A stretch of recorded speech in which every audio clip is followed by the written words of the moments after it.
भैया। बोला भैया बोला। अरे ससुराली गई नहीं मर्दवा, का भैया हो? भैया के साली इतनी टाप के बड़ी पूछा मत हो।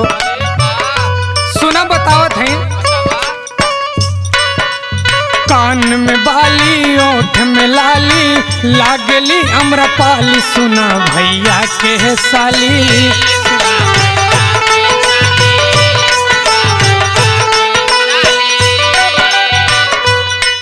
और कान में बाली ओठ में लाली लागली अम्रपाली सुना भैया के साली सुना भैया।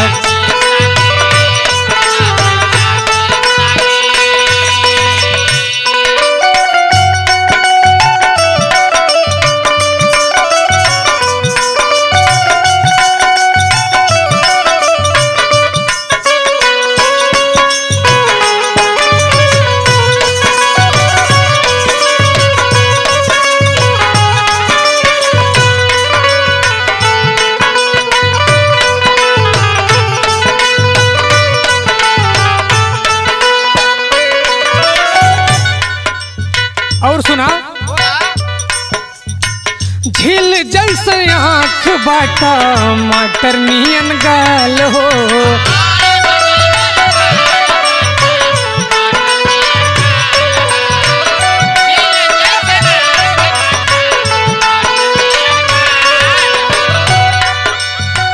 पातली कमरिया लचके हिरनी जास चाल हो।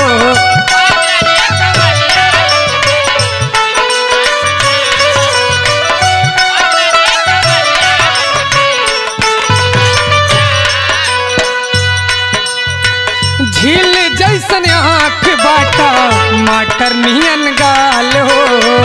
पतली कमरिया लचके हिरनी जस चाल हो।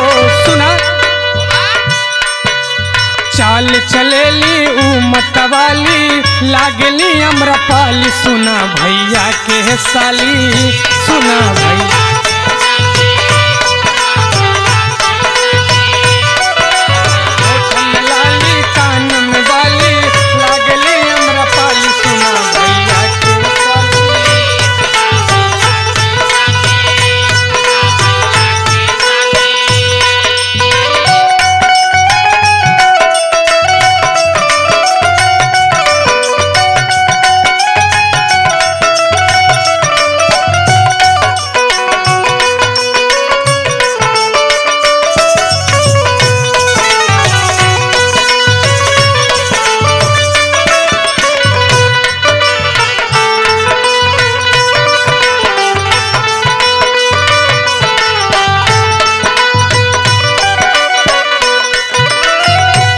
ए भैया सुना उरी, अखिया शराबी उनकर कर महदहोश हो।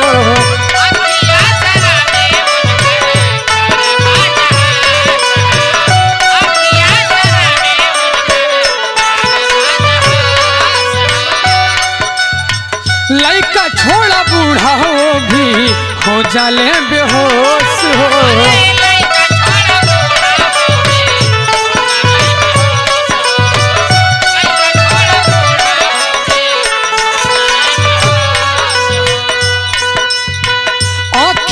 शराबी उनकर कर मदहोश हो।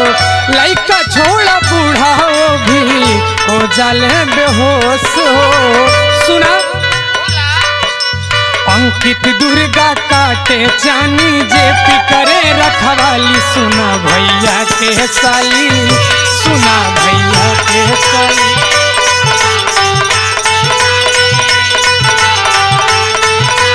कान में बाली होठ में लाली लागली अम्रपाली सुना भैया के साली सुना भैया।